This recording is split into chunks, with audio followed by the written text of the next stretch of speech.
तो hello friends, welcome back to another exciting class. तो जैसा कि हम लोग कर रहे थे पिछले क्लासेस में, उसको कंटिन्यू करते हैं आज।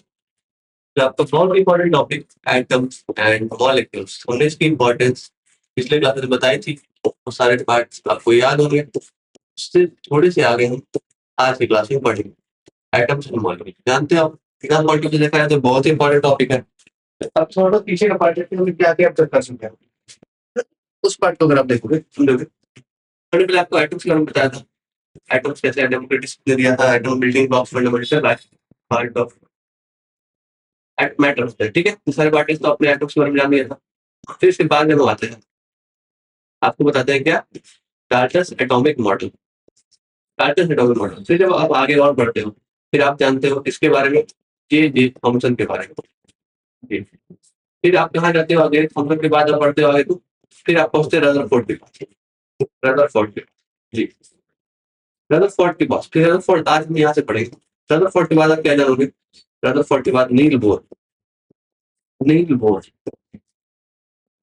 फिर नील बोर के बाद आप क्या जानोगे, फिर आपको कुछ कुछ चीजें बताएंगे जैसे आइसोटोप, आइसोबार, और कुछ टर्म जैसे एटॉमिक नंबर, मास, एटम के बारे में कैसे काम करती है, इलेक्ट्रॉनिक कॉन्फ़िगरेशन, ये सब सारी चीज, सब बेसिक बेसिक बातें हम जानेंगे आज के क्लासरूम में। तो आशा करते हैं कि पिछला क्लास को आपने अच्छे से देखा होगा और आज हम आगे बढ़ेंगे। तो जब हम आज आगे बढ़ेंगे, तब इस पार्ट में हम जो आज जानेंगे वो कौन सा पार्ट होगा, एटम मॉलिक्यूल हो चुका है, रदरफोर्ड एटॉमिक मॉडल। अब उसके बाद हम पढ़ेंगे।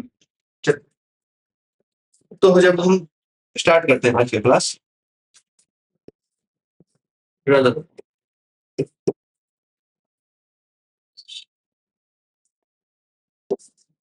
Rutherford model. चल इसको ध्यान से नोट करें। चल, तो रदरफोर्ड मॉडल द्वारा पर्टिकुलर जाएंगे ये मॉडल, ये अर्नस्ट रदरफोर्ड, इनका नाम था अर्नस्ट रदरफोर्ड। तो अर्नस्ट रदरफोर्ड ऐसे साइंटिस्ट है जिन्हें बहुत इंटरेस्ट था जानने एटम के अंदर की दुनिया के बारे में, क्या क्या चीजें कैसे बनी है, कैसे रहती है, इसके अंदर की दुनिया कैसे बनी हुई है। तो इनको जानने के लिए इनमें बहुत बड़ा इंटरेस्ट था अर्नस्ट रदरफोर्ड को। तो इन्होंने इस इंटरेस्ट को जान पूरा करने के लिए कुछ एक्सपेरिमेंट किए, डिफरेंट एक्सपेरिमेंट किए। उसमें सक्सेसफुल रहे, कुछ पॉजिटिव पार्ट आए, कुछ नेगेटिव पार्ट आए, चीजें आगे बढ़ी। फिर हमें तब जान पाए कि एटम का जो एक्चुअल मॉडल होता है वो होता कैसे। याद रखिएगा, इंसान में चीजों की आप देखोगे तो आप देखोगे क्या असफलता, और इससे हम एक चीज सीख सकते हैं कि जिंदगी में असफलता से हार नहीं मानना चाहिए, प्रयास करते रहना चाहिए। बताइए, जिंदगी की सफलता से दूसरे साइंटिस्ट ने सीखा और बेहतर रिजल्ट दिया। इससे हम जान पाए हमारा एटम काम कैसे करता है। और ये एटम जो हम जान पाए कैसे काम करता है, इस कारण से हमारा न्यूक्लियर मॉडल चलता है। याद रखिएगा, जब परमाणु संपर्क जैसा आप बोलते हो, तो यही छोटी छोटी स्टडी के कारण जो है पॉसिबल हो सकती है। तो कभी भी आप छोटे अचीवमेंट्स को पूरा नंबर करते रहे, छोटे अचीवमेंट्स बड़ी होंगी। तो अर्नस्ट रदरफोर्ड ने ये जो एक्सपेरिमेंट था कैसे किया था, अर्नस्ट रदरफोर्ड ने क्या किया, इन्होंने alpha particle alpha particle scattering alpha particle scattering experiment किया। ठीक है, इस पे क्या नहीं समझ, गोल्ड फॉइल, याद रखिए, gold foil, gold foil, gold foil.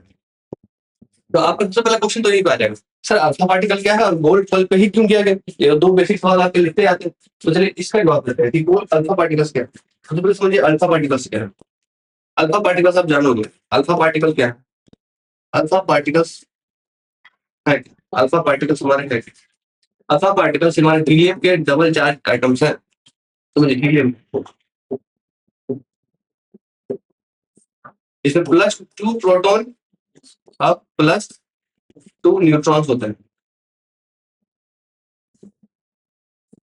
2 proton होते हैं एंड 2 न्यूट्रॉन होते हैं। तो अब आपसे हम पूछते हैं सवाल, बताइए इस जो अल्फा पार्टिकल्स के पास चार्ज क्या होता है, +2 क्यों है, क्योंकि न्यूट्रॉन तो हमने आपको बताया है, आपने आपको तो बताया है कि जब +2 ये चार्ज है कैसे, सुनिए न्यूट्रॉन के तो चार्ज ही नहीं होते, प्रोटॉन के चार्ज होते हैं। प्रोटॉन के चार्ज होते हैं, इस तरह से अल्फा पार्टिकल के चार्ज हम क्या बोलेंगे, पॉजिटिव होते हैं। जी, तो अल्फा पार्टिकल्स क्या होते हैं बताइए। तो आप समझ चुके हैं हीलियम के आइटम्स होते हैं, पॉजिटिव चार्ज होता है। अब समझते हैं गोल्ड फॉइल, यानी कि गोल्ड फॉइल क्यों लेना है। पहले बेसिक समझते हैं क्वेश्चन कि आखिर क्यों जो एक्सपेरिमेंट हुआ कैसे क्यों हमने गोल्ड फॉइल क्यों लिया, इसका सवाल का जवाब आपको दे रहा हूँ। चलिए बताइए, तो गोल्ड फॉइल जो हम लिए इसका कारण क्या था, सुनिए सबसे पहला बात कि गोल्ड फॉइल के पास प्रॉपर्टीज होती है। कैसे, कुछ ज्यादा प्रॉपर्टीज होती है क्या? जी, गोल्ड फॉइल के पास कुछ हाईली प्रॉपर्टीज होती है जिनके कारण ये पॉपुलर है। अब महंगा होता है इस कारण से नहीं, और भी प्रॉपर्टीज होती है जैसे कैसे मेलिएबिलिटी एंड डक्टिलिटी। मेलिएबिलिटी और डक्टिलिटी, मेलिएबिलिटी और डक्टिलिटी, ये प्रॉपर्टीज होती है इसके पास, गोल्ड के पास, इसी तरह से पॉपुलर होगा। तो बेसिकली ये बताइए उसके क्या है, तो कैसे हेल्प हो रहा है ये आप बताइए। तो सुनिए, हेल्पफुल ऐसे रहा कि अर्श रदरफोर्ड को एक ऐसा पतला सीट चाहिए था ना जिसपे वो क्या करते हैं, अल्फा पार्टिकल को बम्बार्ड करते हैं। इनका मकसद क्या था, इनका मकसद क्या था इस एक्सपेरिमेंट के जरिए, अल्फा पार्टिकल को अल्फा पार्टिकल को अल्फा पार्टिकल क्या करना, fall on gold foil atom. समझ पा रहे हो, इनका मकसद क्या था कि अल्फा पार्टिकल को गोल्ड फॉइल एटम के पास फॉल करवाना, जिससे कि देखना एक्सपेरिमेंट में क्या होगा क्या नहीं होगा, उससे कुछ रिजल्ट निकलेगा। ठीक है, इनका मकसद क्या था, अल्फा पार्टिकल को सॉल्व करना गोल्ड फॉइल पे। अब आपको समझ में आ चुका होगा कि ये हमने अल्फा पार्टिकल और गोल्ड फॉइल। दूसरा इंपॉर्टेंट बात कि आपने पूछा था अल्फा पार्टिकल से हम क्यों लें। सुनिए एक और बात, अल्फा पार्टिकल जो होते हैं, अल्फा पार्टिकल जो होते हैं एक वजह के 4 गुना होते हैं, 4 टाइम्स प्रोटॉन के कंपेयर में, प्रोटॉन के कंपेयर में। इस बात को आप याद रखिएगा, 4 टाइम्स, 4 टाइम्स कौन होता है, अल्फा पार्टिकल्स। अल्फा पार्टिकल 4 गुना होते हैं प्रोटॉन के कंपेयर में, याद रखिएगा जी। तो अब आपका सवाल होगा सर ये वाला ये क्यों और कैसे चल रहा था। सुनो, तो ये कैसे कैसे काम करता। तो रदरफोर्ड साहब ने कुछ मॉडल दिया, ठीक है, उन मॉडल दिया, उन मॉडल में उन्होंने कुछ ऑब्जर्वेशन किए होंगे, ऑब्जर्वेशन ऑब्जर्वेशन की। अब उस ऑब्जर्वेशन में कुछ एक्सप्लेनेशन आएंगे, ये ऑब्जर्व किया, आप उसको बताओगे ना क्या कैसे ऐसा हुआ आपकी एक्सपेरिमेंट करेंगे। तो ऑब्जर्वेशन हुआ, उसके बाद आपका एक्सप्लेनेशन हुआ, एक्सप्लेनेशन हुआ, जी सही पकड़ा, एक्सप्लेनेशन हुआ। तो कुछ ऑब्जर्वेशन हुए, कुछ एक्सप्लेनेशन हुआ। अब इसके बाद क्या हुआ, तो इन्होंने खुद का मॉडल दे दिया, मॉडल दिया, खुद का मॉडल। अब खुद का मॉडल दिया, अब इन्होंने कुछ बात रखा तो दूसरे साइंटिस्ट भी आएंगे, पूछने सवाल करने, कुछ सही कुछ गलत। जी, तो इसमें कुछ गलती आपकी हुई, यानी इनके कुछ ड्रॉबैक्स भी होते हैं, ड्रॉबैक, इनके कुछ ड्रॉबैक्स भी होते हैं। समझ पा रहे हो कि इन्होंने कुछ मॉडल दिया, कुछ ऑब्जर्व किया, एक्सप्लेनेशन किया, फिर उसके बाद मॉडल में कुछ ड्रॉ, अपने खुद के मॉडल दिए, फिर फाइनली कुछ ड्रॉबैक्स आए। तो ये था हमारा इंट्रोडक्शन, क्या था मॉडल, क्या था, कैसे कैसे चीजें चली थी, ये ऑब्जर्वेशन में क्या बताया। अब फाइनली चलिए इस टर्म के ऊपर चलते हैं, हुआ क्या था उसमें। जब हम उसकी तरफ बढ़ेंगे तो आप समझिए रदरफोर्ड के एटॉमिक मॉडल के अंदर हुआ क्या था। रदरफोर्ड के atomic model, Rutherford atomic model, Rutherford atomic model. अब इसके अंदर हुआ क्या था, चीजें वो कैसे हुई थी उसको समझते हैं थोड़ा सा डीप में। चलिए, तो हमने अब तक क्या बताया आपको कि इसके अंदर क्या लिया गया था, गोल्ड फॉइल लिया गया था। जी, क्या लिया गया था, गोल्ड फॉइल, गोल्ड फॉइल लिया गया था इसके अंदर। ध्यान से देखिए क्या किया गया था, गोल्ड फॉइल लिया गया था। अब गोल्ड फॉइल ऐसा वैसा नहीं, इसको जितना भी पतला बनाया जा सके उतना बनाने का प्रयास किया गया था। तो आप मुझे कितना पतला बनाया गया था, गोल्ड फॉइल लिया गया था। अब कहा जाता है कि अबाउट 1000 एटम था, ठीक था, 1000 1000 किसके था, 1000 एटम्स पे जितने ये ठीक है, 1000 एटम्स ठीक थे, 1000 एटम ठीक है। समझ पा रहे हो, गोल्ड फॉइल लिया गया। अब गोल्ड फॉइल लेने का कारण ही था कि पतला हो, पूरा पतला से पतला, बोला था लगभग 1000 टाइम्स 1000 एटम जितने ही पतले थे, ठीक थे, ठीक है। अब गोल्ड फॉइल लेने गया, अब इस पे क्या किया, फॉल किया गया, फॉल किया गया, अल्फा पार्टिकल्स, अल्फा पार्टिकल्स, ठीक है। तो चलिए अब कुछ ऑपरेशन आएंगे, तो चलिए अब हम क्या करते हैं फाइनली, हम अपना एक्सपेरिमेंट शुरू करते हैं। चलिए, तो हम क्या करते हैं, एक्सपेरिमेंट शुरू करते हैं। चलिए एक्सपेरिमेंट शुरू किया, हम क्या कर रहे हैं देखिए, इसके बेसिकली कभी रहा ऐसा हो, ऐसा रहा होगा कि ये वाले पार्ट है, इसके अंदर बहुत सारे आइटम्स होंगे, बहुत सारे आइटम होंगे, उसके अंदर बहुत सारे लेयर्स बॉम्बार्ड किए होंगे। तो हम इतने सारे को पढ़ के क्या करेंगे, जो हमारे काम का है वो पार्टिकुलर चीजों को ही रखते हैं हमारे पास, ठीक है। जी, चलिए हम पार्टिकुलर चीजों को अपने पास रखते हैं। समझिए ये वाला आइटम।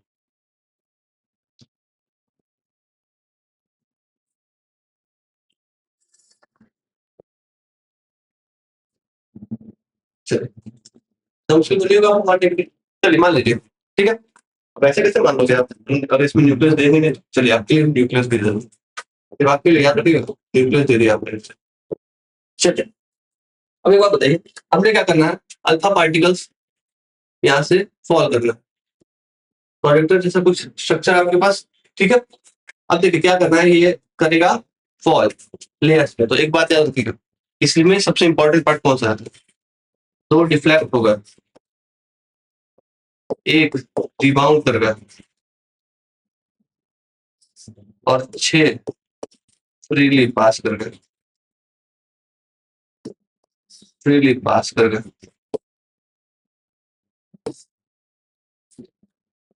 सबसे इंपॉर्टेंट पार्ट को देखिए,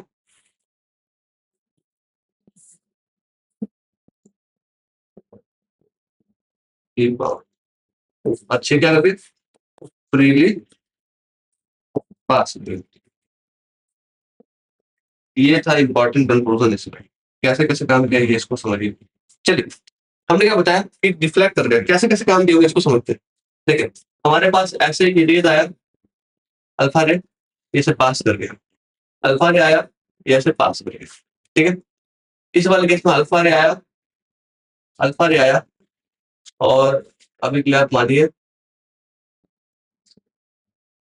अभी के लिए आप मानिए इस वाले स्ट्रक्चर में, ठीक है।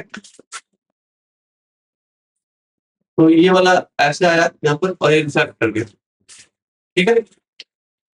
इस वाले में आया, रिफ्लेक्ट कर गया, ठीक है। इस वाले में आया, चलिए, कुछ कुछ चीजें हुई जो आप देख पा रहे हो। तो हम आते हैं सबसे इंपॉर्टेंट पार्ट की तरफ, कि इनने एक्सपेरिमेंट में ऑब्जर्व क्या किया, इन्होंने इस एक्सपेरिमेंट में ऑब्जर्व क्या किया, ऑब्जर्वेशन। तो ऑब्जर्वेशन का एक्सप्लेन कर दिया जाएगा, ऑब्जर्वेशन कैसे करते हैं, अब आप खुद देखिए, ऑब्जर्व करिए। अल्फा पार्टिकल्स आए, या देखिए इस आइटम में कोई दिक्कत नहीं है, पास कर फिर पास कर जी। दूसरा वाला देखिए कि कुछ हल्का डिफ्लेक्शन हुआ है, डिफ्लेक्शन, यानी इस वाला में डिफ्लेक्शन हुआ है, इसमें स्मॉल डिफ्लेक्शन हो गया। इस वाले पार्ट में देखिए कंप्लीटली रिबाउंड, यानी कि जिस डायरेक्शन में आया था उसी डायरेक्शन में वापस चला गया था। यानी क्या क्या वो समझिए। सबसे पहले जो हुआ, फ्रीली पास कर गया, अल्फा पार्टिकल्स क्या हो गए, फ्रीली पास, ठीक है। सेकंड केस में देखिए क्या हुआ, यहाँ पे इस वाले पार्ट में डिफ्लेक्शन, जी डिफ्लेक्शन है, डिफ्लेक्शन। और डिफ्लेक्शन ऐसा ऐसा नहीं, दो तरह का, एक लार्ज डिफ्लेक्शन है और एक स्मॉल डिफ्लेक्शन है, जी। इसके बाद वाले पार्ट में क्या होता है, रीबाउंड। रीबाउंड मतलब जिस रास्ते पे आए थे उसी रास्ते पे वापस लौट जाए, जी। कुछ ऑब्जर्वेशन होता है, ऑब्जर्वेशन में क्या क्या समझ में आता है कि कुछ फ्रीली पास कर रहे हैं, कुछ डिफ्लेक्ट होगा, कुछ रिबाउंड करेगा इस एक्सपेरिमेंट के अंदर। तो फ्रीली पास कर रही है वाले, देखें, उसके बाद फिर क्या हुआ, डिफ्लेक्ट करके लार्ज एंगल पे, स्मॉल एंगल पे, एक करके रिबाउंड, ठीक है। ये हमारा इसके अंदर ऑब्जर्वेशन। तो वापस हमारे ऑब्जर्वेशन को ऊपर ऐसा हुआ कैसे, इसका मतलब क्या था, ये ऑब्जर्वेशन में। और एक बात याद रखिएगा, इस ऑब्जर्वेशन में रदरफोर्ड कहते हैं कि इनके लिए ये एक्सपेरिमेंट इतना ही चंपा था, जैसे कि आप कभी टिश्यू पेपर के ऊपर बंदूक चलाओ और वो बंदूक रिबाउंड कर जाए, वो बंदूक का गोली क्या करे, उसको पार ना करे टिश्यू पेपर को, और वो फटक के दूसरी ओर चले जाए। इतना ज्यादा सरप्राइजिंग था एक्सपेरिमेंट। तो आप पूछोगे सर इतना सरप्राइजिंग ऐसा क्या था, अब आप जानोगे तो हैरान कर रहे हो, ये कैसे था, इतना बड़ा सरप्राइजिंग एलिमेंट इनके लिए, समझते हैं उसको। सुनिए, हमने आपको स्टार्टिंग में बताया था क्या, कि अल्फा पार्टिकल जो होते हैं वो क्या होते हैं, 4 गुना होते हैं प्रोटॉन के कंपेयर में, ठीक है। अब 4 गुना होते हैं। अब देखिए ये बेसिकली एक कोल्ड फॉइल था। अब इससे जो हमारे आइटम, कोई भी आइटम है, कोई प्रोडक्ट का आइटम रहे, तो उसके पास तो अपना आइटम होगा, तो प्रोटॉन भी तो होगा, जी। तो इनको क्या करना है, ऑब्जर्वेशन के बाद जो यहाँ पे रिजल्ट निकला, ऑब्जर्वेशन के बाद यहाँ पे जो रिजल्ट निकला, कंक्लूजन, इन, इनके बाद जो कंक्लूजन है, कंक्लूजन में क्या है? देखिए कंक्लूजन, पहले वाला सुन लेते हैं। freely passed, freely passed, ठीक है, freely passed। अब ये समझते हैं कि कैसे होगा फ्रीली पास्ट वाले केसेस को हम जानेंगे। अभी तो समझे कि हम क्या की कैसे चलती है ये चीजें।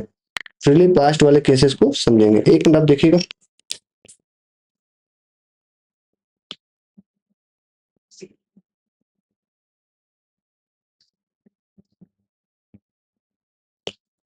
जी सॉरी।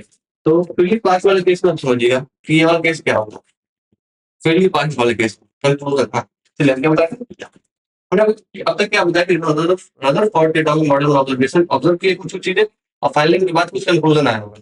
कुछ कंक्लूजन में क्या आया होगा उसको समझते हैं। कंक्लूजन पहला बताया इन्होंने फ्रीली पास करके।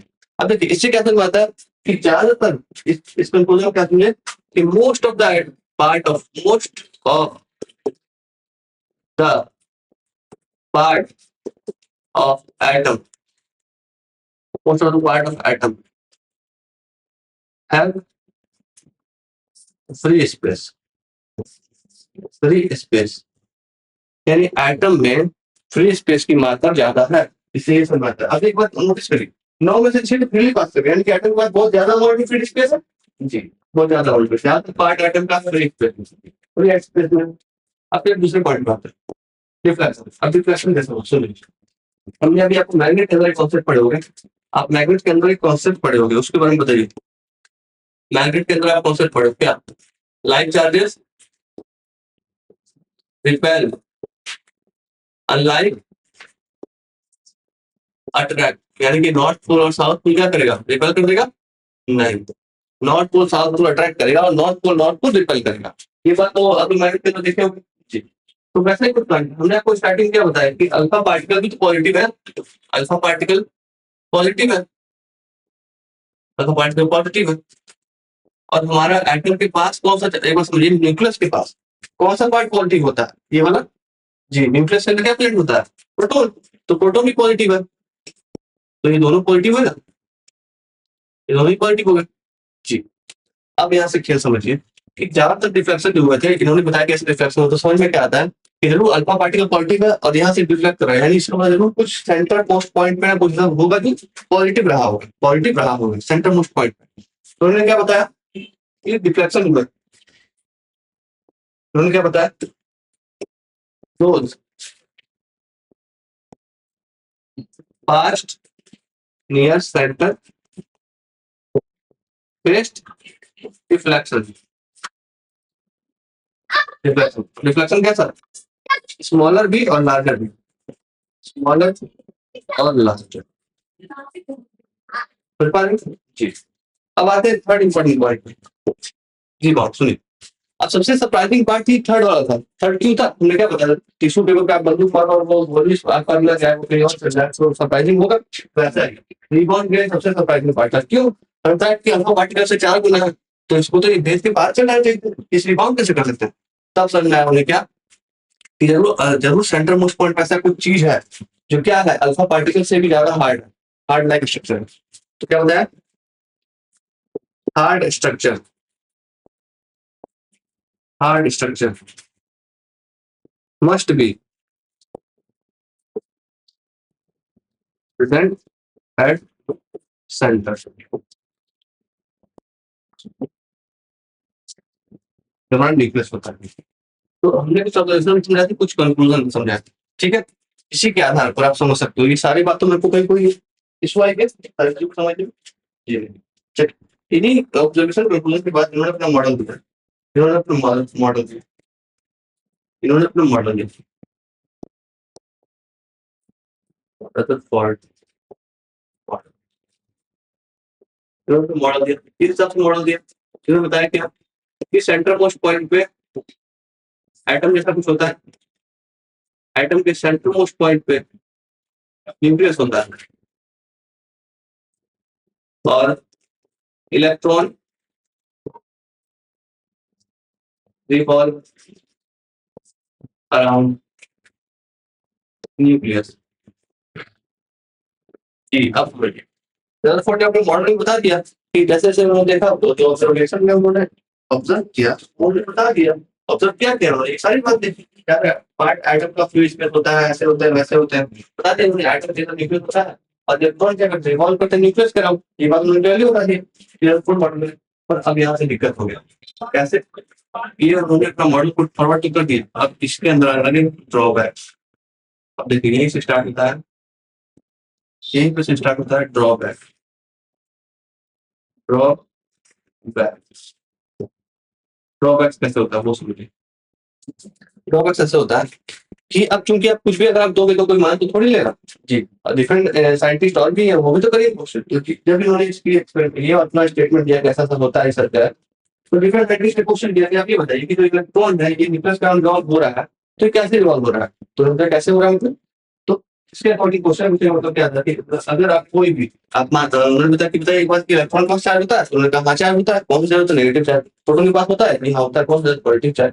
उन्होंने बताया कि अगर कोई भी एक चार्ज बॉडी है, आप ठीक से पढ़ोगे, कोई भी अगर एक चार्ज बॉडी है, ये समझिए कोई भी अगर एक चार्ज बॉडी है तो क्या करेगी, अगर किसी पॉइंट पे किसी तरह एनर्जी हो तो क्या करेगी, वो एनर्जी रेडिएट करते रहेगी, यानी कि अगर मान लीजिए आपके पास एनर्जी है, जब बहुत खा कहते हो, अगर एनर्जी आपके पास 5 किलोमीटर दौड़ने की क्षमता है, तो आप ऐसे थोड़ी क्या लिमिटेड टाइम तक दौड़ते रहोगे, आप खाने का दौड़ रहे एक्सपोनेंशियल एक समय तक दौड़ोगे जी। तो ये जो आपके पास चार्ज बॉडी है, ये चार्ज में तब तक एनर्जी रेडिएट करेगी, करते करते करते करते करते करते कम होकर के आएगी और इवेंचुअली वो रुक जाएगी। तो उसने बताया कि इवेंचुअली अगर इलेक्ट्रॉन के पास चार्ज है तो वो क्या करेगी, वो मूव करते करते करते करते अंत में जाके एटम के न्यूक्लियस में जाके कोलैप्स कर जाएगा और एटम भी कोलैप्स कर जाएगा, और हमारे जितने भी ऑब्जेक्ट है सारे कभी एग्जिस्ट करेंगे नहीं, सबका सब कोलैप्स कर जाएगा। पर क्या ऐसा होता है, ऐसा नहीं होता। तो इनका सवाल यहाँ पर नहीं दे पाया, इलेक्ट्रॉन रिवॉल्व कैसे करता है जी, इनका जवाब नहीं दे पाया। अब यही से जन्म होता है दूसरी थ्योरी का, जिसका दूसरे साइंटिस्ट ने आकर के जवाब दिया कि आखिरकार ऐसा हो कैसे रहा है कि इलेक्ट्रॉन रिवॉल्व कैसे कर पा रहे हैं। तब इन्होंने एक दूसरे साइंटिस्ट आए थे, जो क्या करते हैं आंसर करते हैं इसके ऊपर। ये बात कब हुई थी, ये बात तो आप जान सकते हो, नील बोर, 1930, नील बोर, सुनिए, नील बोर ने बोर्स मॉडल दिया था, बोर्स मॉडल, नील बोर ने बोर्स मॉडल दिया था, अब समझिए कब दिया था, 1930।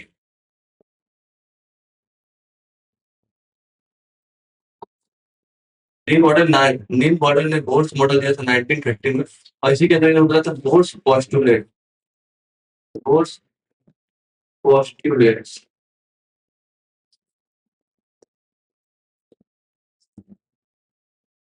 चलिए, नील बोर नाम के एक साइंटिस्ट है, महान साइंटिस्ट है, जिन्होंने इसकी गति को, एक भागने को पकड़ा और उन्होंने बोर्स मॉडल, बोर्स पोस्टुलेट दिया। तो अब समझिए, अब तो आप इंटरेस्ट बना होगा आपको जानने में, कैसे क्या है सर, ये तो सही में क्वेश्चन तो अच्छा वैलिड है कि आखिरकार एक चार्ज बॉडी है तो इवेंचुअली तो वो डाउन जाएगा कभी ना कभी, तो ऐसे कैसे कि इलेक्ट्रॉन हमेशा के लिए ही घूमते रहता है न्यूक्लियस के अराउंड, कैसे पॉसिबल।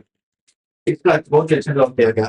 इसमें जो जवाब मिला था वो ये था कि बताया गया कि आप समझिए, यहाँ पर हमने आपको क्या बताया था, एटम का कुछ स्ट्रक्चर ऐसा, फिर कुछ ऐसा, सेंटर मोस्ट पॉइंट पे न्यूक्लियस है। तो इसके ऑब्जर्वेशन के अकॉर्डिंग क्या बताया गया वो ध्यान से समझिए। इसके अकॉर्डिंग बताया गया कि ये एक्चुअली में इलेक्ट्रॉन रिवॉल्व कर ही रहा, इलेक्ट्रॉन रिवॉल्व कर रहा है कहाँ पर, सबसे इंपॉर्टेंट पार्ट बताइए आप कहाँ पर, इसको क्या बोल रहे थे, ऑर्बिट या सेल। तब इन्होंने बताया ऑर्बिट या सेल, इन्होंने क्या बताया, तो सोचिए, इन्होंने बताया कि electron revolve around, revolve in orbit.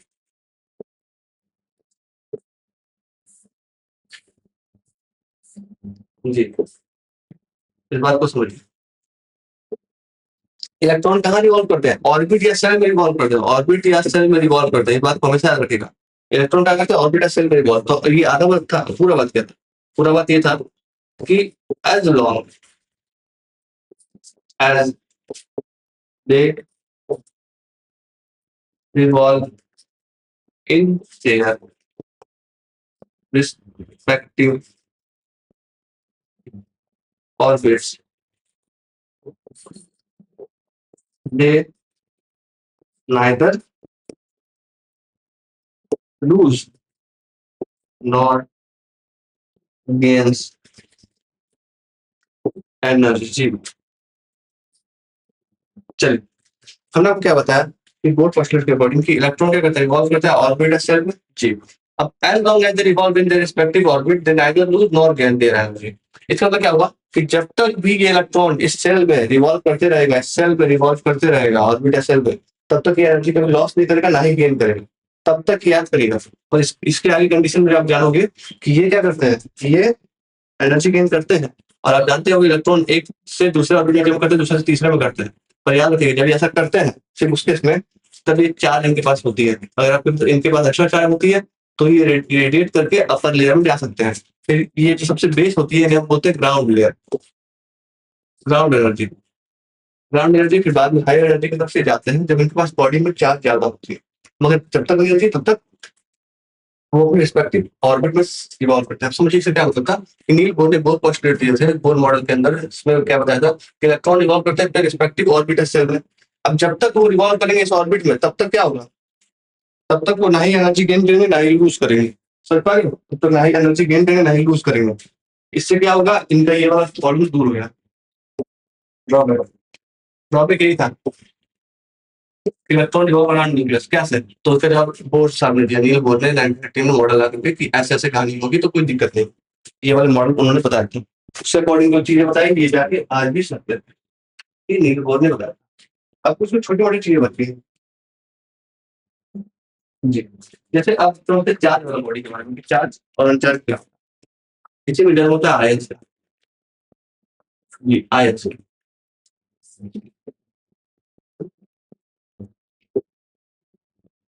Ion का चलिए, तो यहाँ पे आता है क्या एनायन, फिर आता है केटायन। सुनिए, अब आपसे हमने पूछा था स्टार्टिंग में कि एटम क्या होता है, तो आपने क्या बताया था कि सर एटम क्या होता है। एटम के पास ना ही पॉजिटिव होता है और ना ही नेगेटिव होता है, ये दोनों ही नहीं होते।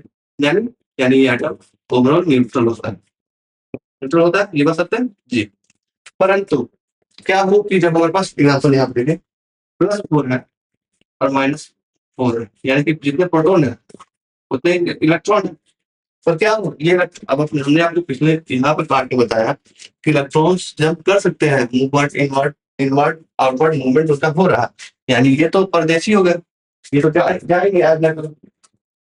जब ये आज के कल जाएंगे तो ये इम्बैलेंस बिगड़ेगा कि नहीं। मान लीजिए इनके एक भी चले गए, अगर एक भी चलेगा, एक भी चलेगा तो +4 और -3 क्या आ जाएगा, +1। और चार्ज क्या बन गया, प्लस पॉजिटिव चार्ज आ गया।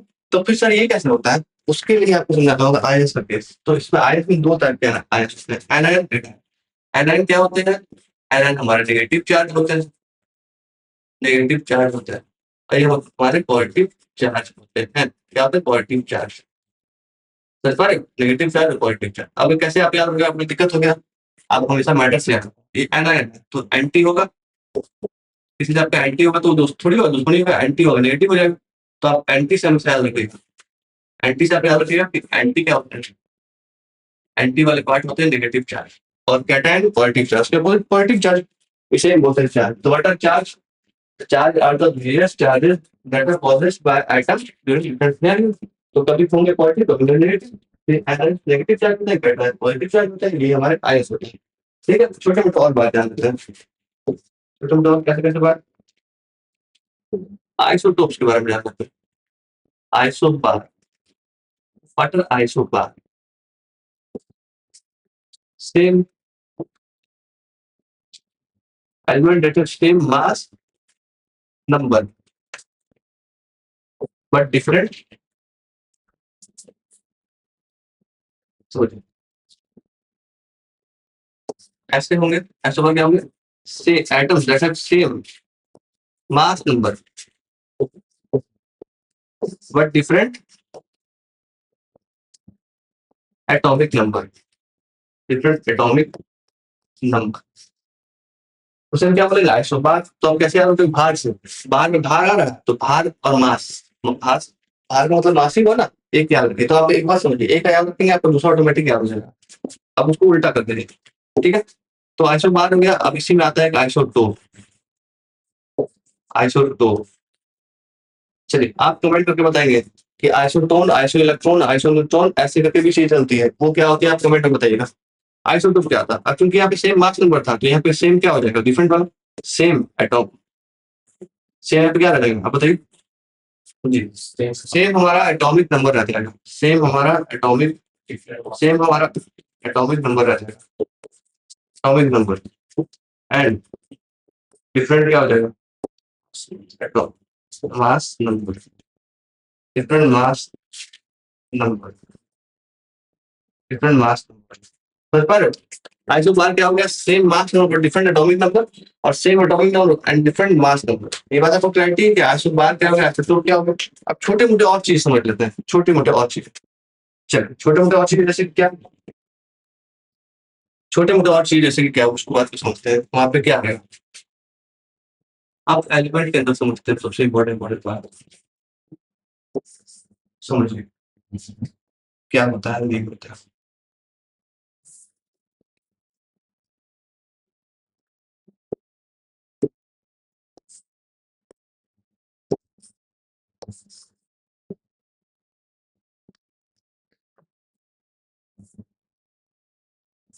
इसको समझिए, चलिए हाँ, ये क्या होता है इसको समझते हैं। तो यहाँ पे आप इसको मानिए ये वाला पार्ट क्या, एटम ऑफ एलिमेंट, यानी आप इसको मानिए क्या, एलिमेंट, एलिमेंट मानिए इसको, ये वाला पार्ट क्या, एलिमेंट, ठीक है, ये वाला पार्ट एलिमेंट, ये वाला पार्ट क्या है और ये वाला पार्ट क्या है। सुनिए आप याद कैसे रखिएगा, एक बार बताइए, जब कभी जिम करते हो तो डंबल ऐसे ऊपर उठाते हो ना, या फिर आप पुलअप मार रहे हो तो ऐसे उठाते हो, तो ऊपर की तरफ जाते हो ना, हाथ तो ऊपर की तरफ ले जाते हो, नीचे तो नहीं, ठीक है। तो आप ऐसे रखिए, ऊपर वाला पार्ट क्या रहेगा, हमेशा मास नंबर रहेगा। अब समझाएंगे क्या होगा मास नंबर, मास नंबर, और उसके बाद अगला पार्ट होता है एटॉमिक नंबर, एटॉमिक नंबर। अच्छा चलिए अब समझते हैं बेसिकली क्या होता है ये सब। अब हम जानेंगे क्या, ये मास, एटॉमिक नंबर पहले समझिए, एटॉमिक नंबर, और फिर समझेंगे मास नंबर क्या होता है, एटॉमिक नंबर। चलिए तो व्हाट इज एटॉमिक नंबर, सोचिए जी। एटॉमिक नंबर क्या होता है, हमारे एक एटम में नंबर ऑफ प्रोटॉन्स जो होते हैं उसे हम क्या बोलते हैं, atomic number, number of protons. अब क्योंकि एक बात याद रखिए, हमने आपको क्या बताया था कि एटम अभी के लिए मान लेते हैं न्यूट्रल होता है, आईएस केस में नहीं, अभी एक एटम होगा न्यूट्रल होता है, जितने नंबर प्रोटॉन होंगे उतने ही नंबर ऑफ इलेक्ट्रॉन्स होंगे, इलेक्ट्रॉन्स होंगे जी। एटॉमिक नंबर क्या हो गया। अब हम आएंगे मास नंबर पर, यानी एटॉमिक मास, एटॉमिक मास क्या होता है जी। तो एटॉमिक मास, मास नंबर, मास क्या होता है समझिए। अब आपको हमने बताया था कि एटम का स्ट्रक्चर कुछ ऐसा होता है, ऐसा होता है, सेंटर मोस्ट पॉइंट पे क्या होता है, न्यूक्लियस होता है, न्यूक्लियस होता है जी, न्यूक्लियस होता है ना। यहाँ पे इन्वॉल्व करता है क्या, इलेक्ट्रॉन, यहाँ पार्ट पे, यहाँ वाले पार्ट पे क्या होते हैं, सेंटर मोस्ट पॉइंट पे तो हमारा न्यूक्लियस है, कोई दिक्कत नहीं, ठीक है जी। उसके बाद इस वाले पॉइंट पे क्या, ये वाले पॉइंट, ये वाले पॉइंट पे हमारे क्या है, इलेक्ट्रॉन्स, इलेक्ट्रॉन्स, इलेक्ट्रॉन्स। और सेंटर मोस्ट पॉइंट पे क्या है, न्यूक्लियस। चूंकि हमने आपको पहले बता चुका है कि न्यूक्लियस ऑर्बिट्स कैसे काम करते हैं, इनके फॉर्मूला क्या होते थे, 2n² होते थे, इसमें आप फॉर्मूला डाल के पता कर सकते हो किसके एनर्जी लेवल क्या है, कैपेसिटी क्या है, ठीक है। तो इलेक्ट्रॉन्स होते हैं यहाँ पे न्यूक्लियस। अब देखिए इलेक्ट्रॉन तो आ गए, पर आपको क्वेश्चन ये होती है कि सर प्रोटॉन न्यूट्रॉन कहाँ होते हैं, पहली क्लास में ये भी देख चुके हैं, न्यूक्लियस के अंदर ही प्रोटॉन होते हैं और न्यूट्रॉन, प्रोटॉन होते हैं न्यूट्रॉन। हम इन दोनों टर्म को मिला के एक साथ बोलते हैं क्या, न्यूक्लियॉन्स। याद रखिएगा एक टर्म बन जाता है क्या, कि प्रोटॉन और न्यूट्रॉन को मिला के कंबाइंड टर्म बनाता है, जिसे हम क्या बोलते हैं, न्यूक्लियॉन्स, ठीक है। अब हमसे क्वेश्चन पूछते हैं, कमेंट सेक्शन में बताइए, ठीक है, एटम का ओवरऑल मास या वेट कहाँ डिसाइड करता है, बताइए कमेंट सेक्शन में। तो हमें क्या जाना है कि एटम है, इसके अंदर ही पावर है, यहाँ पे सेंट्रल मोस्ट पॉइंट पे न्यूक्लियस है, प्रोटॉन न्यूट्रॉन रहते हैं डिसाइड करते हैं। तो मास नंबर क्या होगा, अब देखिए इस क्वेश्चन का आंसर देता है मास नंबर। तो एटॉमिक मास क्या होता है, atomic mass is the mass which is concentrated at the centre most point, centre most point पे न्यूक्लियस है और न्यूक्लियस पे हमारा मास डिसाइड करता है। तो हम इसको क्या बोल सकते हैं, सोचिए 0 पॉइंट क्या होगा, प्रोटॉन प्लस न्यूट्रॉन, ये हमारा क्या रहेगा, मास नंबर। किसी एलिमेंट के मास नंबर निकालना हो तो आप ऐसे करते हैं, प्रोटॉन प्लस न्यूट्रॉन।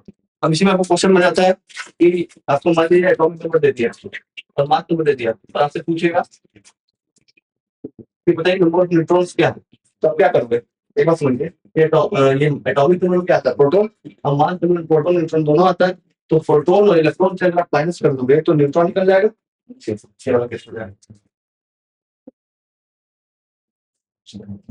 तो यहाँ पे आप समझ सकते हो कि एटॉमिक नंबर वाले से निकाल देंगे अगर हम मास, अगर हम एटॉमिक मास में से एटॉमिक नंबर निकाल देंगे तो न्यूट्रॉन बच जाएगा। ये बात समझ सकते हो। न्यूट्रॉन समझने के लिए क्या समझिए, न्यूट्रॉन समझने के लिए एटॉमिक,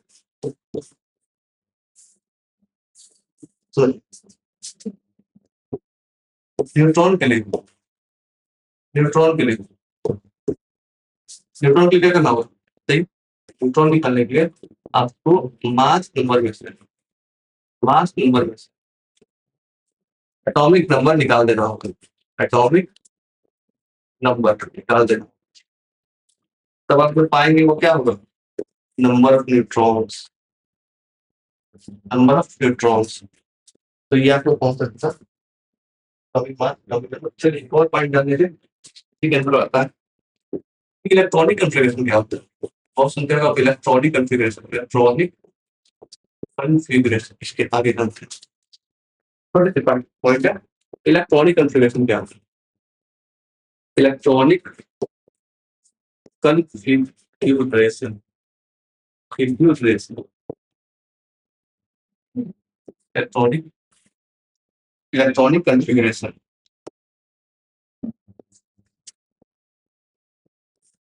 इलेक्ट्रॉनिक कन्फिगरेशन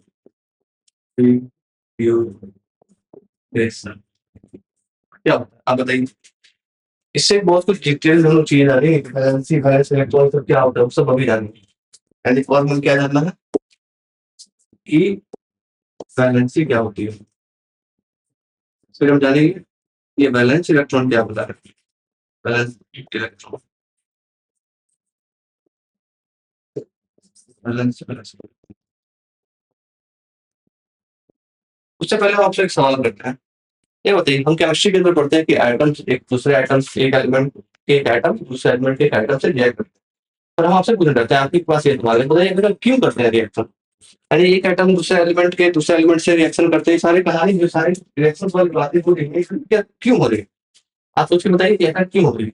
इसका सवाल का जवाब देंगे आया, ये सारे पार्ट में सारी बातें समझिएगा कि रिएक्शन हो क्यों रही है, क्योंकि सबको चाहिए। अच्छा एक बात हम आपसे पूछते हैं कि आप तैयारी क्यों कर क्यों रहे हैं, बताइए आप तैयारी क्यों कर रहे हो, जो आप तैयारी या जहाँ पे कर रहे हो वो तैयारी क्यों कर रहे हो, तो आपका सवाल क्या होगा, स्टेबिलिटी, सर स्टेबिलिटी चाहिए, हमें जॉब से स्टेबिलिटी चाहिए, गवर्नमेंट जॉब पे तो लोग, गवर्नमेंट जॉब के अगर आप भाग रहे हो तो सबसे बड़ा रिटर्न तो आप सुन ही होगे, तो आपका सब कुछ थी प्राइवेट की, ये नहीं चाहिए तो आप वहां जा सकते हैं, नहीं, पर आपको क्या चाहिए था, स्टेबिलिटी, स्टेबिलिटी आपको चाहिए, तो बताइए स्टेबिलिटी तो हर जगह चाहिए, हर किसी को, हर जगह हर किसी को चाहिए स्टेबिलिटी, तो इसके बाद फिर ध्यान रखना होगा कैसे, ध्यान ऐसे रखते हैं कि जो इलेक्ट्रॉन्स या एटम की दुनिया होती है वहां पर स्टेबिलिटी चाहिए होती है।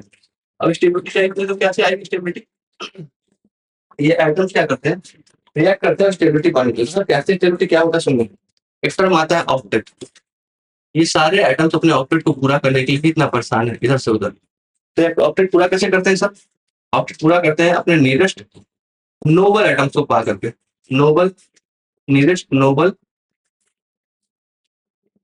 नियरेस्ट नोबल गैसेस को पा करके, समझ रहे हो, नियरेस्ट नोबल गैसेस पा करके। अब वो कौन सा आंसर बताइए जरा, चलिए आपको ये बाय माउथ आपको याद रहना चाहिए, तो आप बताइए जरा clear, neon, argon, krypton, krypton, xenon और लास्ट में रेडॉन, समझ पा रहे हो जी। तो ये सारी नोबल गैसेस है, अभी सारी नोबल का गैसेस का ऑक्टेट ना फुलफिल है, ऑक्टेट फुलफिल है, ऑक्टेट फुलफिल है, समझ पा रहे हो, चाहे जो भी ले, फॉर एग्जांपल हीलियम का ना पहला ये सिक्के है, तुमने क्या क्या बोला, कैपेसिटी 2, तो इसके पास 2 कंप्लीट है। यानी समझिए एक बात कि अगर आप जॉब निकाल के आप स्टेबल हो गए, आप डीएम बन गए, फिर से डीएम का एग्जाम दोगे क्या? नहीं, आप तो डीएम बन गए, स्टेबल हो गए, फिर से क्यों दोगे? वैसे रिएक्शन करके अगर ऑपरेट पा लिया, तो अगर आप ऑपरेट फुलफिल हो गए तो आप क्यों रिएक्शन करोगे? वैसे ही इन नोबल वैसे वैसे हैं जिन्होंने एग्जाम निकाल दिया क्रैकर्स का रैंक करें भाई, ये सारे के सारे रैंकर्स हैं, इनका ऑपरेट पूरा हो गया तो रिएक्शन पार्टिसिपेट क्यों करेंगे? नहीं करेंगे। तो सबको यही नहीं चाहेगा बनना। फॉर एग्जाम्पल समझिए कि हमारे रैंकर्स हैं और आप सब एस्पिरेंट हो, तो आप सब जब एस्पिरेंट हो तो आप इन्हें ना ध्यान रखते हो। जैसा आज के समय पे जैसे पॉडकास्ट चल रहे होते हैं, पॉडकास्ट चल रहे होते हैं, इंटरव्यू चल रहे होते हैं, टॉपर्स को प्रमोट किया जाता है, किस कारण से? कि वो टॉपर्स का स्टेबिलिटी देख के ही मोटिवेट होंगे कि उन्हें वो चाहिए कि गवर्नमेंट जॉब वाला। तो टॉपर्स को आप देखोगे तो वैसे ही बाकी सारे टॉपर को देखते हैं और कैसा बनने की कोशिश करते हैं। इसी चक्कर में पूरा पूरा केमिस्ट्री में रिएक्शन चले जाते हैं। ठीक है? जी। तो अब इसके केस में क्या होती है, ये सारे रिएक्शंस के चक्कर में देखिए ये कुछ ऐसा आइटम था।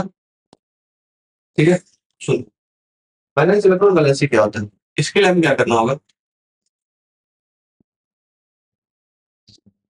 समझिए। ये एटम है, अब इसके लिए हमें क्या करना होगा बैलेंसी के लिए। सुन, कोई भी एक एटम को पहले पकड़ते हैं, कोई भी एक एटम को, जैसे मान लीजिए कि आप एक काम करिए, सोडियम को पकड़िए। 11 किसका होता है बताइए? सोडियम का। अब इसका क्या करिए, आप इलेक्ट्रॉनिक कॉन्फ़िगरेशन करिए। कैसे? हमने आपको क्या बताया था कि इसके पास अलग-अलग सेल है, अलग-अलग सेल में अलग-अलग एलिमेंट्स रखेंगे। तो चलिए इसका इलेक्ट्रॉनिक कॉन्फ़िगरेशन सबसे पहले करते हैं। इलेक्ट्रॉनिक कॉन्फ़िगरेशन का मतलब क्या था वो समझिए। अब मान लीजिए कहीं आप टेम्पो स्टैंड पे गए हो, तो एक टेम्पो वाला अगर पास होगा बाहर करके तभी फिर दूसरा टेम्पो वाला आएगा ना, यहाँ पे जितने भी कस्टमर आ रहे हैं। ऐसे नहीं कि आधा बैठेगा फिर आधा। एक स्टेबल तरीका होता है ना, जैसे कि आप स्टेशन से उतरोगे तब फिर आप देखोगे एक-एक करके वो भर्ती हो जाती है। हाँ, जी, तो जो भर्ती नहीं वो चलती है। तो वैसा केस इसके अंदर होता है कि जो भी पार्ट बढ़ते जाएगा सेम इसके अंदर, और ये आपके ऑर्बिट है ऐसे, इसके ऑर्बिट के अंदर ये वाला अगर बढ़ते जाएगा तो फिर बाद नीचे से स्टार्ट हो, ये वाला बढ़ते जाएगा फिर ये वाला बढ़ेगा, फिर इसके बाद वाला होगा तो फिर वो बढ़ेगा। समझ पा रहे हो? जी, वैसे ही काम करते हैं। तो चलिए इसका बारी-बारी करके इसका भरते हैं। तो पहले वाले में 2 कैपेसिटी था 2, अब 2 n स्क्वायर का यूज़ करिए, अब बताइए इसका कितना होगा 8।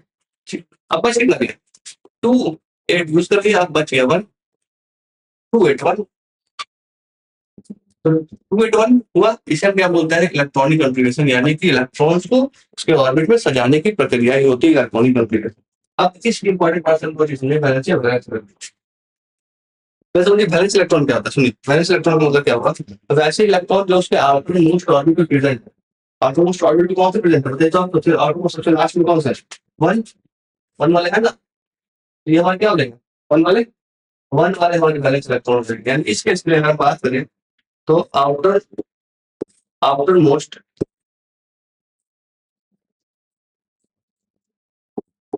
आउटर मोस्ट इलेक्ट्रॉन को हम क्या बोलते हैं? आउटर मोस्ट इलेक्ट्रॉन को हम वैलेंस इलेक्ट्रॉन बोलते हैं, और आउटर मोस्ट को लास्ट से जो रहता है हमारा। हाँ, तो हम क्या जानते हैं वैलेंसी के बारे में। अब वैलेंसी के बारे में बात करते हैं। वैलेंसी, तो वैलेंसी के बारे में समझिए। अभी बात समझिए वैलेंसी क्या होता है। वैलेंसी का मतलब समझिए। वैलेंसी एक ऐसा टेंडेंसी है जिससे कि आप ऑपरेट पूरा करते हैं। फॉर एग्जाम्पल तीसरा केस बात करें तो एक बात बताइए, आपसे सवाल पूछिए कि अपना ऑपरेट पूरा कैसे कर सकता है, तो बोलेगा आपसे सर या तो आप एक काम कर 7 को यहाँ बुला लीजिए या फिर 1 को यहाँ दे दीजिए। तो बस सुनिए ऑब्वियस सब केसेस है। सुनिए, इलेक्ट्रॉन जाने आने में एंगुलर बैंड के, अगर आप एक फैमिली के साथ तो फैमिली कहीं जा रहे हो घूमने, आप अकेले अपने फ्रेंड के साथ जा रहे हो, तो ऑब्वियसली खर्चा किसने ज्यादा लगेगा? आपके फैमिली वाले में 7 मेंबर से, और आप 2 मेंबर हो, तो 2 मेंबर वाले तो बताइए, तो 7 फैमिली मेंबर ज्यादा तो खर्चा ज्यादा हो रहा है यहाँ पे। यानी खर्चे का मतलब इसके अंदर एनर्जी से, यानी 7 को भेजने में एनर्जी ज्यादा लगेगा, 1 में कम लगेगा। तो नेचुरल केसेस में ऐसा नहीं होगा कि अब 7 लगे, ये एक ही जाएगा यहाँ पे। तो एक जाएगा, तो एक अगर चल गया तो ऑपरेट पूरा हो गया। जी, तो वैलेंसी बेसिकली क्या है? Valency tendency to complete octet. अभी ऑक्टेट पूरा कैसे कर सकता है? आप बताइए ऑक्टेट पूरा कैसे कर सकता है? बाय डोनेटिंग, डोनेट कर सकता है जी, डोनेटिंग, या बाय एक्सेप्टिंग। एक डोनेट करके दूसरा एक्सेप्ट करेगा। सुनिए, ये डोनेट कर रहा है तो सामने वाला एक्सेप्ट भी तो कर रहा है, तभी तो बॉन्डिंग बन रहा है। अब आप किसी घर जाओगे आपको एक्सेप्ट नहीं करेगा तो बॉन्डिंग कैसा बना? ये एक बन जा रहा है, सामने उसको एक्सेप्ट कर रहा है, तो एक डोनेट करेगा और एक एक्सेप्ट करेगा, इससे हमारा बैलेंस बन जाएगा। लास्ट में जो बचेगा वो हमारे आउटर मोस्ट इलेक्ट्रॉन होंगे, वो बैलेंस इलेक्ट्रॉन हो जाएंगे। हमारे स्टेबिलिटी का सारा कहानी होता है। इतने सारे चीजों में हमने आपका कंटेंट जो है कंप्लीट कर दिया है। किस चीज के बारे में? आपका एटम्स एंड मॉलिक्यूल्स का। सुनिए, बहुत ही सारा मैथ लगता है इस कंटेंट को प्रिपेयर करने में, तो आप सबसे होप है कि आप सब रेगुलर रह रहे हो, सब्सक्राइब करके लाइक कर रहे हो और इस सारे कंटेंट को देख रहे हो। इतने कम समय में कंटेंट को कर पाना, आपके पास प्रेज़ेंट करना बहुत मेहनत लगता है, तो आपका सपोर्ट की हमें बहुत ज़रूरत है। तो सब्सक्राइब करिए, लाइक करिए, कमेंट करिए। तो आज के लिए इतना रखते हैं, मिलते हैं अगले दिन नेक्स्ट टॉपिक पर। Thank you.